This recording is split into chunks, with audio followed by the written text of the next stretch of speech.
Morning. അപ്പോൾ നമ്മൾ ഇന്നും എന്താണ് ഫിസിക്സിൻ്റെ ബാക്കിയാണ് എടുക്കാൻ പോകുന്നത്. ഫിസിക്സ് നമ്മൾ കഴിഞ്ഞാൽ പഠിച്ചതാണ് ബോയൻസി അല്ലേ, ബോയൻസി അല്ലെങ്കിൽ പ്ലമഷെല്ലാം എല്ലാം പഠിച്ചിട്ടുണ്ട്. അപ്പോൾ പിന്നെന്താണ് ഫാക്ടേഴ്സ് ഇൻഫ്ലുവൻസിങ് ബോയൻസി നോക്കി, ഫാക്ടേഴ്സ് ഇൻഫ്ലുവൻസിങ് ബോയൻസി ഇന്ന് നോക്കാൻ പോകുന്നു. പിന്നെ നോക്കിയത് ഹൗ ടു മെഷർ ബോയൻസി അല്ലേ, ബോയൻസി നമുക്ക് എങ്ങനെ അളക്കാം നമ്മൾ പഠിച്ചു അല്ലേ. അപ്പോൾ എന്താണ് ബോയൻസി എന്ന് പറയുന്നത്? ഒരു ജലത്തിൻ്റെ മുകളിൽ ഫ്ലൂയിഡിലിരിക്കുന്ന ഒരു വസ്തുവിന് ആ ഫ്ലൂയിഡ് കൊടുക്കുന്ന ഒരു ഫോഴ്സാണ് ബോയൻസി. ഫ്ലൂയിഡ് എങ്ങനെയായിരിക്കും ഫോഴ്സിൻ്റെ ഡയറക്ഷൻ? താഴെ നിന്ന് മുകളിലോട്ട്. ഒരു ഫ്ലൂയിഡിലിരിക്കുന്ന വസ്തുവിന് ആ ഫ്ലൂയിഡ് താഴെ നിന്ന് മുകളിലോട്ട് ഒരു ഫോഴ്സ് കൊടുക്കും. ആ ഫോഴ്സിൻ്റെ പേരാണ് ബോയൻസി. നമ്മൾ പഠിച്ചു ക്ലമക്ഷമ ബലം നമ്മൾ മലയാളത്തിൽ പറഞ്ഞു. ക്ലമക്ഷമ ബലം. പിന്നെ എന്താണ് പഠിച്ചത്? നമുക്ക് ബോയൻസി എങ്ങനെ മെഷർ ചെയ്യുന്നത് പഠിച്ചു അല്ലേ. ഈ ബോയൻസി എങ്ങനെ മെഷർ ചെയ്യുന്നത് നമ്മൾ പഠിച്ചത്, ഒരു വസ്തു ഏത് വസ്തുവിൻ്റെ ബോയൻസിയാണ് നോക്കാനുള്ളത്. ആ വസ്തു നമ്മൾ എയറിൽ വെച്ച് വെയിറ്റ് നോക്കുക, അതേ വസ്തു തന്നെ നമ്മൾ വെള്ളത്തിൽ ഫ്ലൂയിഡിലിട്ടിട്ട് വെയിറ്റ് നോക്കുക. അപ്പോൾ നമുക്ക് എന്ത് കിട്ടും? ഒരു വ്യത്യാസം കാണാൻ പറ്റും, വെയിറ്റിൽ വ്യത്യാസം കാണാൻ പറ്റും. എന്താണ്? എപ്പോഴും ഒരു വസ്തു എയറിലിരിക്കുന്നതിനേക്കാളും ഭാരം കുറവായിരിക്കും വെള്ളത്തിലിരിക്കുമ്പോൾ. കാരണം എന്താണ്? ഈ ബോയൻസി ഫോഴ്സ് ഉള്ളതുകൊണ്ടാണ്. നമ്മൾ ഇന്ന് കാര്യമായിട്ട് പഠിച്ചു. അപ്പോൾ നമ്മൾ ആ രണ്ട് മെഷറിൻ്റെയും ഡിഫറൻസ് നോക്കി കഴിഞ്ഞാൽ നമുക്ക് എന്തോരം ബോയൻസി ഉണ്ടെന്ന് കണ്ടുപിടിക്കാമെന്ന് കഴിഞ്ഞ ക്ലാസ്സിൽ പറഞ്ഞല്ലേ. ഇന്ന് നമ്മൾ അടുത്ത ടോപ്പിക്ക് പഠിക്കാൻ പോകുന്നത് ഫാക്ടേഴ്സ് ഇൻഫ്ലുവൻസിങ് ബോയൻസി. എന്തൊക്കെ കാര്യങ്ങളാണ് ഈ ബോയൻസിനെ ഇൻഫ്ലുവൻസ് ചെയ്യുക, സ്വാധീനിക്കുക? പ്ലവക്ഷമ ബലത്തെ ഏതൊക്കെ ഫാക്ടേഴ്സ്, എന്തൊക്കെ കാര്യങ്ങളാണ് ഈ ബലത്തെ നമുക്ക് സ്വാധീനിക്കുന്നത്? അപ്പോൾ നമ്മളൊരു എക്സ്പെരിമെൻ്റ് വെച്ചാണ് ഇതും ചെയ്യുന്നത്. അപ്പോൾ നമുക്ക് നോക്കാം. നിങ്ങൾക്ക് ഫിഗർ 1.4 കാണാം. നമ്മൾ 3 ബീക്കർ എടുത്തിട്ടുണ്ട് അല്ലേ. ഒരെണ്ണത്തിൽ നമ്മൾ സാധാ വാട്ടറാണ്, ഒരെണ്ണത്തിൽ സലൈൻ വാട്ടർ അല്ലെങ്കിൽ ഉപ്പ് വെള്ളം എന്ന് പറയും, അടുത്തത് കെറോസിൻ അല്ലെങ്കിൽ മണ്ണെണ്ണ. അപ്പോൾ 3 ഒരേ ലെവലിൽ നമ്മൾ ഒരു ബീക്കറിൽ വെള്ളം, അടുത്തതിൽ ഉപ്പ് വെള്ളം, അടുത്തതിൽ മണ്ണെണ്ണ, ഇങ്ങനെ 3 നമ്മൾ നിരത്തി വെച്ചിട്ടുണ്ട്. നമ്മുടെ കയ്യിൽ എന്തുണ്ട്? നമ്മളൊരു കല്ല് ഉണ്ട്. നമ്മൾ കല്ലെടുത്തു. ആ കല്ല് നമ്മൾ ജസ്റ്റ് സ്പ്രിംഗ് ബാലൻസ് വെച്ചിട്ടൊന്ന് വെയിറ്റ് നോക്കാം. ഒരു കല്ല് അത് നമ്മൾ എയറിൽ വെച്ചിട്ട് നമ്മൾ സ്പ്രിംഗ് ബാലൻസ് ചെയ്യുമ്പോൾ നമ്മൾ വെയിറ്റ് നോക്കി. അപ്പോൾ നമുക്ക് ആ വെയിറ്റ് നമ്മൾ മെഷർ ചെയ്തു അല്ലേ. പിന്നെ ആ കല്ല് നമ്മൾ ആദ്യം വെള്ളത്തിലേക്ക് ഇടാം. അപ്പോൾ വെള്ളത്തിലുള്ള വെയിറ്റ് നോക്കി അത് മെഷർ ചെയ്ത് വെച്ചു. ഞാൻ സെയിം കല്ലാണ് നമ്മൾ ഉപ്പുവെള്ളത്തിലിട്ടു. അപ്പോൾ അതിൻ്റെ വെയിറ്റ് നോക്കി അത് മെഷർ ചെയ്ത് വെച്ചു. ഇനി അത് കഴിയുമ്പോൾ ഈ കല്ല് തന്നെ നമ്മൾ മണ്ണെണ്ണയിലിടാം. അപ്പോൾ അതിൻ്റെ വെയിറ്റ് നോക്കി നമ്മൾ മെഷർ ചെയ്ത് വെച്ചു. നമ്മൾ ഈ വെള്ളത്തിലിട്ട കല്ലിനും മണ്ണെണ്ണയിലിട്ട കല്ലിനും ഈ ഉപ്പുവെള്ളത്തിലിട്ട കല്ലിനും ഒരേ വെയിറ്റ് തന്നെയായിരിക്കുമോ? നിങ്ങൾക്ക് എന്താ തോന്നുന്നത്? വ്യത്യാസം ഉണ്ടാവും അല്ലേ. അത് കല്ലുകളുടെ വെയിറ്റിന് വ്യത്യാസം ഉണ്ടാവും. അതിൻ്റെ കാരണമാണ് നമ്മൾ പറയാൻ പോകുന്നത്. നമുക്ക് നോക്കാം. അപ്പോൾ നെക്സ്റ്റ് ഞാൻ എത്രയായിരിക്കും ഈ കല്ലുകളുടെ, ഈ കല്ലിൻ്റെ വെയിറ്റ്, അത് എൻ്റെ ബോയൻസി എത്രയാണെന്ന് ജസ്റ്റ് ഒന്ന് നമ്പേഴ്സ് നിങ്ങൾക്ക് കാണിച്ചു തരാം. അപ്പോൾ നമ്മൾ വെയിറ്റ് ഓഫ് ദ സ്റ്റോൺ നമ്മൾ 120, നമ്മളെപ്പോഴും പറഞ്ഞു ന്യൂട്ടൺ എന്ന യൂണിറ്റിലാണ് ഇവിടെ വെയിറ്റ് ഒക്കെ പറയണമെന്ന് പറഞ്ഞു അല്ലേ. ഇപ്പോൾ സ്റ്റോണിൻ്റെ വെയിറ്റ്, നമ്മളെടുത്ത കല്ലിൻ്റെ വെയിറ്റ് പുറത്ത് വെച്ച് നടന്നപ്പോൾ നമുക്ക് സ്റ്റോൺ വെയിറ്റ് എന്ന് പറയുന്നത് 120 ന്യൂട്ടനാണ്. നമ്മളിത് ആദ്യം ഇവിടേക്ക് ഇടാം. ആദ്യം നമ്മൾ കെറോസിനിലേക്ക് ഇടാം. ടെക്സ്റ്റ് ബുക്കിലെ ഓർഡർ ഞാൻ പറയുന്നത് kerosene, water, saline water. Saline water എന്ന് പറഞ്ഞാൽ ഉപ്പുവെള്ളം കേട്ടോ, കടലിലെ വെള്ളം ഇതാണ് സലൈൻ വാട്ടർ. അപ്പോൾ നമ്മൾ കെറോസിനിലേക്ക് ഇട്ട് കഴിഞ്ഞപ്പോൾ ഈ 120 ന്യൂട്ടൺ ഭാരമുള്ള കല്ല് നമ്മൾ കെറോസിനിലേക്ക് ഇട്ട് മെഷർ ചെയ്തപ്പോൾ കിട്ടിയത് ഒരു 80 ന്യൂട്ടനാണ്. 80 ന്യൂട്ടനായി. അപ്പോൾ 120 ഭാരം കനമുള്ള കല്ല് നമ്മൾ മണ്ണെണ്ണയിൽ ഇട്ട് കഴിഞ്ഞപ്പോൾ അതിൻ്റെ ഭാരം എത്രയും മാറി, എത്രയായിട്ട് കുറഞ്ഞു? 80 ന്യൂട്ടനായിട്ട് കുറഞ്ഞു. കാരണം നിങ്ങൾക്കറിയാം, ഒരു വെള്ളത്തിലിടുന്ന വസ്തുവിൻ്റെ ഭാരം കുറയാനുള്ള കാരണം എന്താണ്? ബോയൻസി. ഇതിലെ എല്ലാവരും വീട്ടിൽ വെച്ച് നിന്നിട്ട് വീട്ടിലുള്ള കിണറിലേക്ക് പാളിട്ട് നോക്കി കാണുമെന്ന് ഞാൻ വിചാരിക്കുന്നു. ഇനി കല്ലൊക്കെ എടുത്ത് നോക്കി കാണുമെന്ന് ഞാൻ വിചാരിക്കുന്നു. അപ്പോൾ എന്താണ്? അതേപോലെ തന്നെ 120 ന്യൂട്ടൺ മെഷറുള്ള കനമുള്ള ഒരു കല്ല് നമ്മൾ കെറോസിനിലിട്ട് മണ്ണെണ്ണയിലിട്ട് നമ്മൾ മെഷർ ചെയ്ത് കൂട്ടി നോക്കിയപ്പോൾ നമുക്ക് കിട്ടിയത് 80 ന്യൂട്ടൺ. അപ്പോൾ 120 ന്യൂട്ടണിൽ നിന്ന് 80 ന്യൂട്ടനായിട്ട് ഈ കല്ലിൻ്റെ ഭാരം കുറഞ്ഞു. നമ്മൾ ഈ കല്ല് തന്നെ നമ്മൾ വെള്ളത്തിലിട്ടു അല്ലേ. 120 ന്യൂട്ടൺ ഭാരമുള്ള കല്ല് വെള്ളത്തിലിട്ട് നമ്മൾ അളന്ന് നോക്കി. അപ്പോൾ നമുക്ക് എത്ര വെയിറ്റ് കിട്ടിയിരുന്നത്? 70 ന്യൂട്ടനാണ്. അപ്പോൾ അതിൻ്റെ വെയിറ്റ് നമുക്ക് സ്പ്രിംഗ് ബാലൻസിൽ കാണിച്ചത്. അപ്പോൾ 120 ന്യൂട്ടൺ 70 ന്യൂട്ടനാണ് വെള്ളത്തിലിട്ടപ്പോൾ നമുക്ക് കിട്ടിയ വെയിറ്റ്. നമ്മൾ ഉപ്പ് വെള്ളത്തിലാണ് ഇട്ട് കഴിക്കുക. ഉപ്പ് വെള്ളത്തിലിട്ടപ്പോൾ നമുക്ക് ഈ 120 ന്യൂട്ടൺ ഭാരമുള്ള കല്ല് ഉപ്പ് വെള്ളത്തിലിട്ട് കഴിഞ്ഞപ്പോൾ അതിൻ്റെ ഭാരം 60 ന്യൂട്ടനായിട്ടാണ് കുറഞ്ഞത് കേട്ടോ. അപ്പോൾ 3 സെയിം ഭാരമുള്ള കല്ലാണ് 3-ലിട്ടത് അല്ലേ. പക്ഷെ ആ 3-ന് വെയിറ്റ് വ്യത്യാസം കണ്ടോ? 120 ഭാരമുള്ള കല്ലാണ് നമ്മൾ കെറോസിനിലിട്ടത്. ആ 120 ഭാരമുള്ള കല്ല് 80 ന്യൂട്ടനായിട്ട് മാറി. അതുപോലെ 120 ഭാരമുള്ള കല്ല് അടുത്തൊരു വെള്ളത്തിലിട്ടപ്പോൾ 70 ന്യൂട്ടനായിട്ട് മാറി. ഈ 120 ഭാരമുള്ള കല്ല് നമ്മൾ ഉപ്പ് വെള്ളത്തിലിട്ടപ്പോൾ അത് 60 ന്യൂട്ടനായിട്ട് മാറി. നമുക്ക് ബോയൻസി കണ്ടുപിടിക്കുന്നത് എങ്ങനെയാ? ബോയൻസി ഫോഴ്സ് കണ്ടുപിടിക്കാൻ നമ്മൾ പറഞ്ഞു അല്ലേ? ആ കല്ലിൻ്റെ എയറിലുള്ള വെയിറ്റ് മൈനസ് ആ കല്ലിൻ്റെ ഫ്ലൂയിഡിലുള്ള വെയിറ്റ്. അപ്പം കെറോസിൻ്റെ ബോയൻസി എത്രയാണ് നമ്മൾ ചെക്ക് ചെയ്യാൻ പോകുന്നത്.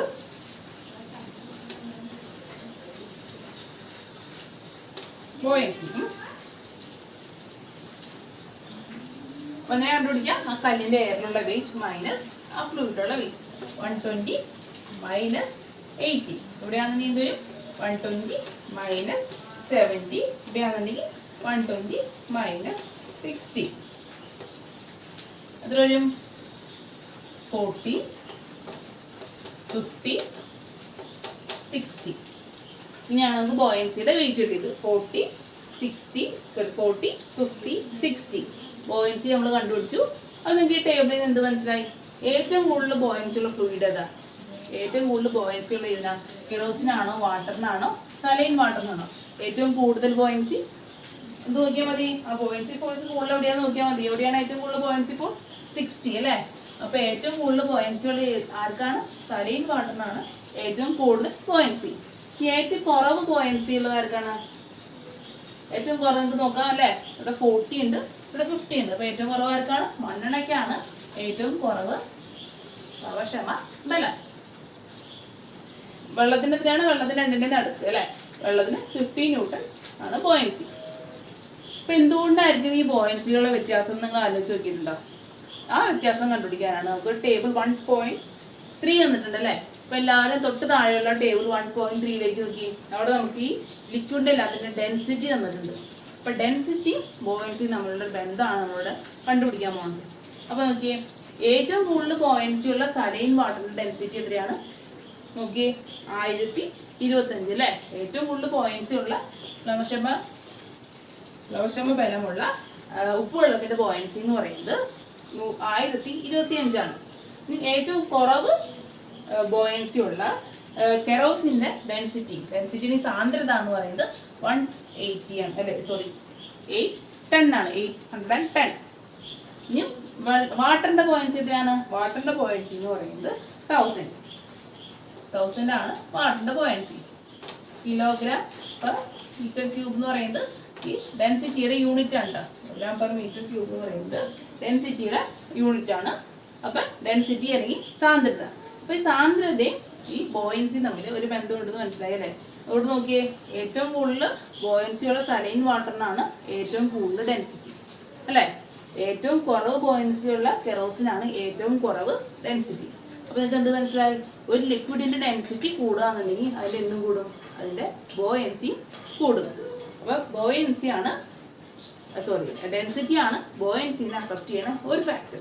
സാന്ദ്രത, ജലത്തിൻ്റെ സാന്ദ്രത, നമ്മൾ ഏത് ജലമാണ് ഏത് ലിക്വിഡാണ് എടുക്കണേ ആ ലിക്വിഡിന് സാന്ദ്രത കൂടുതലാണെന്നുണ്ടെങ്കിൽ എന്താണ് സംഭവിക്കുക? അതിന് ബോയൻസി കൂടുതലായിരിക്കും. അപ്പോൾ നമ്മൾക്ക് എക്സാമ്പിൾ പറയാന്നുണ്ടെങ്കിൽ, നിങ്ങളെല്ലാവരും കേട്ടിട്ടുണ്ട് ചാവുകടലിനെ കുറിച്ച് കേട്ടിട്ടുണ്ടാവും അല്ലേ? ഡെഡ് സീനെ കുറിച്ച് കേട്ടിട്ടുണ്ടാവും. അതിൻ്റെ പ്രത്യേകത എന്താണ്? അതിൻ്റെ പ്രത്യേകത എന്ന് പറഞ്ഞു കഴിഞ്ഞാൽ നമ്മൾ അവിടെ വെള്ളത്തിൽ കിടന്നു കഴിഞ്ഞാൽ നമ്മൾ പൊങ്ങിക്കിടക്കും. നമ്മൾ താഴ്ന്നു പോലെ പൊങ്ങിക്കിടക്കും. കാരണം എന്താ? ചാവുകടലിലാണ് ഏറ്റവും കൂടുതൽ ഉപ്പുള്ളത്. ഭയങ്കര ഉപ്പിൻ്റെ സാന്ദ്രതയാണ് ചാവുകടലിലെ വെള്ളത്തിന്. അതുകൊണ്ട് എന്താണ്? ഉപ്പ് കൂടുന്തോറും അല്ലെങ്കിൽ സലൈനിറ്റി കൂടുന്തോറും ആ വെള്ളത്തിന് സാന്ദ്രത കൂടും. സാന്ദ്രത കൂടുന്തോറും ബോയൻസി കൂടും. അപ്പോൾ നമ്മൾ എത്ര കനുള്ള മനുഷ്യനായാലും ആ വെള്ളത്തിൽ കിടന്നു കഴിഞ്ഞാൽ ഇങ്ങനെ ചത്ത പോലെ പൊങ്ങിക്കിടക്കും. അതാണ് അതിന് ഡെഡ് സീ എന്ന് പേര് വരാൻ കാരണം. അപ്പം എന്ത് മനസ്സിലായി നിങ്ങൾക്ക്? ഡെൻസിറ്റി കൂടുന്തോറും എന്ത് കൂടും? ഡെൻസിറ്റി കൂടുന്നതോറും ബോയൻസി കൂടും. അപ്പോൾ ഒരു ഫാക്ടർ പഠിച്ചു അല്ലേ? ഈ ബോയൻസിനെ അഫക്റ്റ് ചെയ്യുന്ന ഒരു ഫാക്ടറാണ് ഡെൻസിറ്റി. When density increases buoyancy also increases. അപ്പോൾ ഒരു ഫാക്ടർ നമ്മൾ പഠിച്ചു. നിങ്ങൾ ഈ ബോക്സൊക്കെ ഫില്ല് ചെയ്യുക. ഇത് കുറച്ച് ക്വസ്റ്റ്യൻ ചോദിച്ചിട്ടുണ്ട് അല്ലേ? ക്വസ്റ്റ്യൻ നമുക്ക് നോക്കാം. In which liquid did the stone experience the maximum buoyancy? അപ്പോൾ ഞാൻ പറഞ്ഞ പോലെ ഈ സ്റ്റോൺ മാക്സിമം ബോയൻസി എക്സ്പീരിയൻസ് ചെയ്ത് സലൈൻ വാട്ടറിലാണ്. അടുത്ത ക്വസ്റ്റ്യൻ എന്താണ്? In which liquid did the stone experience the least buoyancy? ഏറ്റവും കുറവ് ബോയൻസി എവിടെയാണ് എക്സ്പീരിയൻസ് ചെയ്തത്? മണ്ണെണ്ണയിൽ, കെറോസിനാണ് ഏറ്റവും കുറവ് ബോയൻസി എക്സ്പീരിയൻസ് ചെയ്ത്. Is the density of the liquid higher or lower than that of other liquids? അപ്പോൾ കെറോസിൻ്റെ ഡെൻസിറ്റി ഹയർ ആണോ ലോവർ ആണോ എന്ന് ചോദിച്ചാൽ എന്താണ്? ലോവർ ആണ് അല്ലേ? ഒരെണ്ണത്തിന് 1000, ഒരെണ്ണത്തിന് 1025. അതിനെ കമ്പയർ ചെയ്യുമ്പോൾ 810 എന്ന് പറയുന്നത് കുറവാണ്. അപ്പോൾ നിങ്ങൾക്ക് എന്ത് മനസ്സിലായിരുന്നു? When density increases buoyancy also increases. സാന്ദ്രത കൂടുന്തോറും ബോയൻസി ഫോഴ്സും കൂടും. അപ്പോൾ അതാണ് ഒരു ഫാക്ടർ, ബോയൻസിനെ അഫക്റ്റ് ചെയ്യണ ഒരു ഫാക്ടർ. ഇനി വേറെ ഫാക്ടേഴ്സ് ഉണ്ടോ എന്ന് നമുക്ക് നോക്കാം. അപ്പോൾ നമ്മൾ കണ്ടുപിടിച്ചിട്ട് കണ്ടോ, density of a liquid is A factor that influences the buoyancy of A body in the liquid. അപ്പോൾ എന്താണ്, ഒരു ആ വസ്തുവിൻ്റെ, ആ ജലത്തിൻ്റെ സാന്ദ്രതയും ആ ബോയൻസി ഫോഴ്സും തമ്മിൽ ഡയറക്റ്റ് ആയിട്ട് ഒരു റിലേഷൻഷിപ്പ് ഉണ്ടെന്ന് നമ്മൾ പഠിച്ചു. ഡെൻസിറ്റി കൂടുമ്പോൾ ബോയൻസി കൂടും, ഡെൻസിറ്റി കുറയാന്നുണ്ടെങ്കിൽ ബോയൻസി കുറയും. അപ്പോൾ നിങ്ങളത് നോട്ട് ചെയ്ത് വയ്ക്കണം കേട്ടോ. Density of a liquid is A factor that influences the buoyancy of A body in that liquid. ഇതൊരു ഇമ്പോർട്ടൻറ്റ് ഫാക്ടറാണ്. അപ്പോൾ ഫാക്ടേഴ്സ് അഫക്റ്റിംഗ് ബോയൻസി എന്ന് പറഞ്ഞാൽ ഫസ്റ്റ് പോയിന്റ് എന്താണ്? ഡെൻസിറ്റിയാണ് ഫസ്റ്റ് പോയിന്റ്. ഇനി നമുക്ക് വേറെ പോയിന്റ് ഉണ്ടോ എന്ന് നോക്കാം. നോക്കാം. ഒരു ക്വസ്റ്റ്യൻ ആണ്. Does a ship that enters a fresh water lake from ocean sink more or rise more? Justify your answer. എന്താണ്? ഒരു ഷിപ്പ്, കപ്പലറിയാം അല്ലേ? കപ്പലൊക്കെ ഓടുന്നത് എവിടെയാണ്? കടലിലാണ്. കാരണം എന്താണ്? കടലിൽ നമുക്ക് കാരണം മനസ്സിലായല്ലേ? കടലിൽ സലൈനിറ്റി കൂടുതലാണ്, ഉപ്പിൻ്റെ സാന്ദ്രത കൂടുതലല്ലേ? അതുകൊണ്ട് എന്താ, ഈ ഷിപ്പൊക്കെ കടലിൽ ഒഴുകുമ്പോൾ പൊങ്ങി ഇന്ന് ഒഴുകുന്നതായിട്ട് നമുക്ക് കാണാം. പൊങ്ങി ഒഴുകുന്നത് എന്തുകൊണ്ടാണ്? കടലിൽ ബോയൻസി ഉള്ളതുകൊണ്ടാണ് ഷിപ്പൊക്കെ പൊങ്ങി ഇന്ന് ഒഴുകുന്നത്. നമ്മുടെ ചോദ്യം അതല്ല. ചോദ്യം എന്താണ്? ഇപ്പം നമുക്ക് കടലിൽ നിന്ന് ഒരു ഷിപ്പ് ഫ്രഷ് വാട്ടർ എന്ന് പറഞ്ഞാൽ ഇപ്പോൾ കടൽ വെള്ളത്തിൽ നിന്ന് ഒരു സാധാരണ ഒരു ലേക്കിലേക്ക് നമ്മുടെ ഷിപ്പ് എൻ്റർ ചെയ്യാന്ന് വയ്ക്കാം. അപ്പം ആ ഷിപ്പ് താഴാനാണോ സാധ്യത, അത് ഉയരാനാണോ സാധ്യത എന്നാണ് ചോദ്യം. ഫ്രഷ് വാട്ടറിൽ എന്തായിരിക്കും? ഉപ്പുവെള്ളമല്ലേ, സാധാ വെള്ളമാണ്. ഓഷ്യനിൽ ഉപ്പുവെള്ളമാണ്. ഫ്രഷ് വാട്ടർ എന്ന് പറഞ്ഞു കഴിഞ്ഞാൽ സാധാ വെള്ളം. അപ്പോൾ ഓഷ്യനിൽ നിന്ന് കായലിലേക്ക് എൻ്റർ ചെയ്യുന്ന ഷിപ്പ് താഴാനാണോ സാധ്യത, അത് ഉയരാനാണോ സാധ്യത? എന്തെനിക്ക് തോന്നുന്നു? എന്തായിരിക്കും സാധ്യത? താഴാനാണ് സാധ്യത അല്ലേ? കാരണം എന്താണ്? സലൈൻ വാട്ടറിലാണ് ബോയൻസി കൂടുതലുള്ളത് പൊങ്ങിക്കിടക്കും. ഫ്രഷ് വാട്ടർ എന്ന് പറയുമ്പോൾ എന്താ? സാധാ വെള്ളം അല്ലേ? സാധാ വെള്ളത്തിന്റെ ബോയൻസി കടലിലെ വെള്ളത്തിനെ അപേക്ഷിച്ച് എന്താണ്? കുറവല്ലേ? അപ്പം സാധാ വെള്ളത്തിലേക്ക് എൻ്റർ ചെയ്യുമ്പോൾ ഷിപ്പ് കുറച്ച് താഴാനാണ് സാധ്യത. കാരണം എന്താ? സാധാ വെള്ളത്തിൽ ബോയൻസി കുറവാണ്. കടൽ വെള്ളത്തിനെ അപേക്ഷിച്ച് സാധാ വെള്ളത്തിൽ ബോയൻസി കുറവാണ്. അപ്പോൾ ജസ്റ്റിഫൈ യുവർ ആൻസർ എന്ന് പറഞ്ഞാൽ എന്താണ്? Buoyancy in saline water is higher than fresh water. Saline വാട്ടറിൻ്റെ ബോയൻസി ആണ് ഫ്രഷ് വാട്ടറിൻ്റെ ബോയൻസിനേക്കാളും ഹയർ. അതുകൊണ്ട് ഷിപ്പ് എന്ത് ചെയ്യും? ഷിപ്പ് സിങ്ക് ചെയ്യാനാണ് സാധ്യത, കുറച്ചുകൂടെ താഴാനാണ് സാധ്യത. ഒരിക്കലും ഷിപ്പ് ഉയരില്ല. അപ്പോൾ നിങ്ങൾക്ക് എൻ്റെ റീസൺ മനസ്സിലാകുകയായിരുന്നു. ഇനി നമുക്ക് നോക്കാം. You know that buoyancy changes with the density of liquid അല്ലേ? ഡെൻസിറ്റി മാറുന്ന അനുസരിച്ച് ബോയൻസി മാറും നമ്മൾ പഠിച്ചു. ഡെൻസിറ്റി കൂടുകയാണെങ്കിൽ ബോയൻസി കൂടും, ഡെൻസിറ്റി കുറയുകയാണെങ്കിൽ ബോയൻസി കുറയും. അതാണ് ഇപ്പോൾ ഇത്രയും നേരം പഠിച്ച ഒരു ഫാക്ടർ അല്ലേ? നമുക്ക് but do all the substance have the same wait in A liquid experience of same buoyancy? നമ്മൾ നോക്കാൻ പോകുന്നത് സെയിം വെയിറ്റുള്ള വസ്തുക്കൾ സെയിം ബോയൻസി ആണോ ഒരു ലിക്വിഡിൽ എക്സ്പീരിയൻസ് ചെയ്യാന്നാണ് നോക്കണേ. അപ്പോൾ നമ്മളൊരു ഇവിടെ എന്താണ് ഒരു എക്സ്പെരിമെന്റ് വെച്ചാണ് ചെയ്യാൻ പോകുന്നത്. Calculate the buoyancy except by water on 2 blocks of equal weight, one of copper and other of iron. ഇപ്പോൾ എന്താണ്? സെയിം വെയിറ്റുള്ള രണ്ട് വസ്തുക്കൾ ലിക്വിഡിൽ ഇട്ട് കഴിഞ്ഞാൽ സെയിം ബോയൻസി ആണോ എന്നാണ് നമ്മൾ നോക്കാൻ പോകുന്നത്. പുറത്ത് വെച്ച് കഴിയുമ്പോൾ സെയിം വെയിറ്റ് ആയിരിക്കും, അത് ലിക്വിഡിലേക്ക് ഇട്ട് കഴിയുമ്പോൾ നമ്മൾ ബോയൻസി എന്ന് പറയുന്നത് സെയിം ആണോ എന്നാണ് നോക്കാൻ പോകുന്നത്. അപ്പോൾ എന്താണ് നമ്മൾ തന്നിട്ടുള്ള ഒരു അയൺ ബ്ലോക്കും ഒരു കോപ്പർ ബ്ലോക്കും, ഒരു അയണിൻ്റെ കട്ടയും ഒരു കോപ്പറിൻ്റെ കട്ടയും സെയിം കനമുള്ള കട്ടകൾ നമ്മൾ പുറത്ത് വെച്ച് മെഷർ ചെയ്തു. ആ സെയിം വെയിറ്റ് ആണ് നമ്മൾ എന്ത് ചെയ്യുക? വെള്ളത്തിലേക്കിട്ട് മെഷർ ചെയ്യാണ്. അപ്പോൾ അതിൽ വ്യത്യാസം വരും. അത് രണ്ട് പുറത്ത് സെയിം വെയിറ്റ് ആയതുകൊണ്ട് വെള്ളത്തിലിട്ട് മെഷർ ചെയ്യുമ്പോൾ അതിൻ്റെ വെയിറ്റ് സെയിം ആയിരിക്കുമോ? അല്ല. പുറത്ത് സെയിം വെയിറ്റ് ആണെന്നുണ്ടെങ്കിലും നമ്മൾ വെള്ളത്തിലിട്ട് മെഷർ ചെയ്യുമ്പോൾ അതിൻ്റെ വെയിറ്റിന് വ്യത്യാസം വരും. കാരണം എന്താണ്? അതിന് വോളിയത്തിന് വ്യത്യാസമുണ്ട്. വെയിറ്റ് സെയിം ആണെന്നുണ്ടെങ്കിലും അതിൻ്റെ വ്യാപ്തത്തിന് വ്യത്യാസമുണ്ട്. അപ്പം അടുത്ത ഫാക്ടർ എന്ന് പറയുന്നതാണ് വോളിയം. അപ്പം വോളിയം എങ്ങനെയാണെന്ന് നോക്കാം. Buoyancy acting on A body depends on its volume also. എന്താണ്? വോളിയം കൂടുമ്പോൾ ബോയൻസി കൂടും. ഒരു ബ്ലോക്കിൻ്റെ വോളിയം കൂടുതലാണ്. വെയിറ്റ് രണ്ടും സെയിം ആയാലും ഇപ്പം ഏത് ബ്ലോക്കിനാണോ വോളിയം കൂടുതൽ ആ ബ്ലോക്കിനായിരിക്കും ബോയൻസി കൂടുതൽ. അപ്പോൾ എനിക്കിവിടെ മെഷർമെൻറ്റ് ചെയ്യാൻ ഈ ടേബിൾ മെഷർ ചെയ്യാൻ ഇതില്ല, അതുകൊണ്ടാണ് ഞാൻ ഈ ടേബിൾ ഫില്ല് ചെയ്യാത്തത്. നമുക്ക് നേരിട്ട് കാണുമ്പോൾ ഈ ടേബിൾ ഫില്ല് ചെയ്ത് ഒന്നുകൂടെ ഡിസ്കസ് ചെയ്യാം. ബിയിലെ റീഡിങ്സ് ഒന്നും എഴുതിയിട്ടില്ല. അപ്പോൾ നമുക്ക് എന്ത് പഠിച്ചാൽ മതി? വോളിയം കൂടുമ്പോൾ എന്ത് കൂടും? ബോയൻസി കൂടുന്നു. ആ പോയിന്റ് നിങ്ങൾ ഓർത്ത് വയ്ക്കുക. അപ്പോൾ നമ്മൾ ഡെൻസിറ്റി കൂടുമ്പോൾ വോളിയം ഡെൻസിറ്റി കൂടുമ്പോൾ ബോയൻസി കൂടുന്നു പഠിച്ചു അല്ലേ? അതേപോലെ തന്നെ ഒരു ഫാക്ടർ, ബോയൻസിനെ അഫക്റ്റ് ചെയ്യുന്ന ഫാക്ടറാണ് വോളിയം.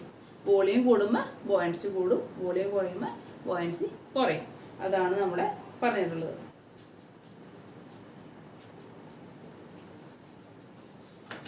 അപ്പോൾ നമ്മൾ ഇന്ന് പഠിച്ച കാര്യങ്ങൾ ഫാക്ടേഴ്സ് ദാറ്റ് ഇൻഫ്ലുവൻസ് ബോയൻസി ആണ് അല്ലേ?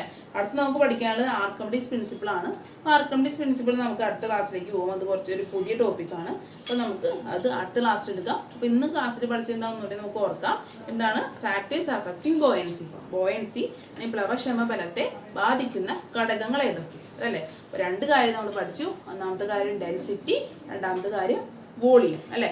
ഒന്ന് സാന്ദ്രത, രണ്ടാമത്തെ വ്യാപ്തം. അപ്പോൾ ഒരു ജലത്തിൻ്റെ അല്ലെങ്കിൽ ഒരു ലിക്വിഡ് ഫ്ലൂയിഡിൻ്റെ എന്താണ് ഒരു ഫ്ലൂയിഡിൻ്റെ ഡെൻസിറ്റി കൂടുതലാണെന്നുണ്ടെങ്കിൽ അതിൻ്റെ ബോയൻസി എന്തായിരിക്കും? ബോയൻസി കൂടുതലായിരിക്കും. അപ്പോൾ നമ്മൾ വെയിറ്റ് ഒക്കെ വെച്ച് ഞാനൊരു ടേബിൾ കാണിച്ചിരുന്നു അല്ലേ? അപ്പോൾ when density of a liquid increases അല്ലെങ്കിൽ density of a fluid increases എന്താണ് സംഭവിക്കുക? Buoyancy also increases. അതുകൊണ്ടാണ് ഷിപ്പ് കടൽ വെള്ളത്തിൽ കൂടുതൽ പൊങ്ങി നിൽക്കാൻ കാരണം. സാധാ വെള്ളത്തിലേക്ക് വരുമ്പോൾ ഷിപ്പ് താഴും, കാരണം അവിടെ ബോയൻസി കുറവാണ് കടൽ വെള്ളത്തിനെ അപേക്ഷിച്ച് അല്ലേ? അപ്പോൾ നമ്മൾ ഈ സലൈൻ വാട്ടർ കെറോസിൻ വെച്ച് എക്സ്പെരിമെൻറ്റ് ചെയ്ത് കണ്ടു അല്ലേ? ഇനി കെറോസിനിലാണ് ഏറ്റവും കുറവ് ബോയൻസി. അപ്പോൾ നമ്മളൊരു ബോട്ടിലിട്ട് നോക്കി കഴിഞ്ഞാൽ അറിയാൻ പറ്റും. നിങ്ങൾക്ക് വീട്ടിൽ തന്നെ ചെയ്ത് നോക്കാൻ വേണമെങ്കിൽ ഒരു ബോട്ടിലിട്ട് നിങ്ങൾക്ക് ഈ വെള്ളത്തിലിട്ട് നോക്കാം. ആ സെയിം ബോട്ടിലാണ് നിങ്ങൾ ഉപ്പുവെള്ളത്തിലിട്ട് നോക്കാം. ആ സെയിം ബോട്ടിലാണ് നിങ്ങൾക്ക് കെറോസിനിലിട്ട് നോക്കാം. അപ്പോൾ താഴണേൻ്റെ വ്യത്യാസം, അത് പൊങ്ങണേൻ്റെ താഴണേൻ്റെ വ്യത്യാസം ജസ്റ്റ് നിങ്ങൾക്ക് നോക്കിക്കഴിഞ്ഞാൽ നമുക്ക് വെയിറ്റ് ഒന്നും നോക്കാണ്ട് ജസ്റ്റ് ആ കുപ്പി എന്തോരം താഴ്ന്നു, എന്തോരം പൊങ്ങിയിരിക്കുന്നു എന്ന് ഇത് മനസ്സിലാക്കാൻ പറ്റും. ഉപ്പുവെള്ളത്തിൽ ഇട്ടുമ്പോഴായിരിക്കും കുപ്പി ഏറ്റവും കൂടുതൽ പൊങ്ങിയിരിക്കുക. വെള്ളത്തിലിടുമ്പോൾ കുറച്ചുകൂടി താഴെയായിരിക്കും, കെറോസിനിലേക്ക് ഇടുമ്പോൾ കുറച്ചുകൂടി താഴ്ന്നു പോകാനുള്ള സാധ്യതയുണ്ട്. കാരണം എന്താ? ബോയൻസി ഏറ്റവും കൂടുതൽ ഉപ്പുവെള്ളത്തിലാണ്. പിന്നെ ഉപ്പുവെള്ളം കഴിഞ്ഞിട്ട് വരുന്നതാണ് വെള്ളം, അത് കഴിഞ്ഞിട്ട് വരുന്നതാണ് കെറോസിൻ. അപ്പോൾ പല പല ഫ്ലൂയിഡിന് പല ബോയൻസി ആയിരിക്കും. ആ ബോയൻസി അഫക്റ്റ് ചെയ്യാൻ ഫാക്ടറാണെന്ത്? ഡെൻസിറ്റി.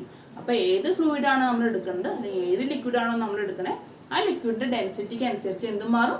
ഡെൻസിറ്റിക്ക് അനുസരിച്ച് ബോയൻസി മാറും. അപ്പോൾ നിങ്ങൾ ഇത് ഓർത്താൽ മതി. When density increases buoyancy also increases. സാന്ദ്രത കൂടുമ്പോൾ എന്താണ്? ബോയൻസി പ്ലവക്ഷമ ബലവും കൂടും. അല്ലെങ്കിൽ സാന്ദ്രത കുറയാന്നുണ്ടെങ്കിൽ ബോയൻസി കുറയും. അപ്പോൾ ആ പോയിന്റ് നിങ്ങൾ ഓർത്ത് വയ്ക്കുക.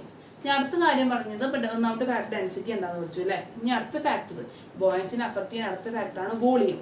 സെയിം വെയിറ്റ് ഉള്ള സാധനം തന്നെ നമ്മൾ വെള്ളത്തിലേക്കിട്ട് മെഷർ ചെയ്യാണ്. അപ്പോൾ അയൺ നമ്മൾ പറഞ്ഞു, അയണും കോപ്പറും സെയിം വെയിറ്റ് ഉള്ളത് നമ്മൾ വെള്ളത്തിലേക്കിട്ട് മെഷർ ചെയ്തപ്പോൾ എന്താണ്? അത് രണ്ട് വെയിറ്റ് ആയിട്ട് കിട്ടി. അതെന്ത് മനസ്സിലാക്കി? നമ്മൾ അതിൻ്റെ ബോയൻസിക്ക് അവിടെയും വ്യത്യാസം വന്നു. അതിന് വ്യത്യാസം വരാൻ കാരണം എന്താണ്? സെയിം കനമുള്ളതാണ് നമ്മൾ ഇട്ടതല്ലേ വെള്ളത്തിലേക്ക്, പക്ഷെ വെള്ളത്തിലിടുമ്പോൾ രണ്ട് വെയിറ്റ് ആയിട്ട് മാറി. കാരണം എന്താണ്? അവരുടെ വോളിയം കൂടിയ ബോയൻസിനെ ഡിപ്പെൻഡ് ചെയ്തു, വ്യാപ്തം കൂടിയ ബോയൻസിനെ ഡിപ്പെൻഡ് ചെയ്യണം. അപ്പോൾ വോളിയം കൂടുതലുള്ള ബ്ലോക്കിനായിരിക്കും ബോയൻസി കൂടുതൽ.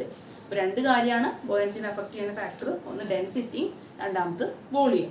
പരീക്ഷയ്ക്ക് ചോദിക്കും which are the factors affecting buoyancy. First one is density, second one is volume.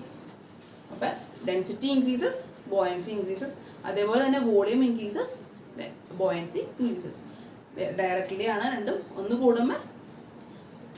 അതാണ് ഡെൻസിറ്റി കൂടാന്നുണ്ടെങ്കിൽ ബോയൻസിയും കൂടും, വോളിയം കൂടാന്നുണ്ടെങ്കിൽ ബോയൻസിയും കൂടും. ഡെൻസിറ്റി കുറയാന്നുണ്ടെങ്കിൽ ബോയൻസി കുറവായിരിക്കും, വോളിയം കുറവാണെന്നുണ്ടെങ്കിൽ അതിലെ ബോയൻസി കുറവായിരിക്കും. അപ്പോൾ നിങ്ങൾ ഇന്ന് പഠിച്ച കാര്യങ്ങൾ നോട്ട് ചെയ്യുക കേട്ടോ. രണ്ട് ഫാക്ടർ ഏതൊക്കെയാണ് നോട്ടിൽ എഴുതി വയ്ക്കുക. അപ്പോൾ നമുക്ക് നാളെ ആർക്കിമിഡീസ് പ്രിൻസിപ്പിളിലേക്ക് കയറാം. അതൊരു പുതിയ ടോപ്പിക്കാണ്, അതുകൊണ്ട് നമ്മൾ ഇനിയിപ്പോൾ എടുക്കണില്ല. അപ്പോൾ നമുക്ക് നാളെ കാണാം.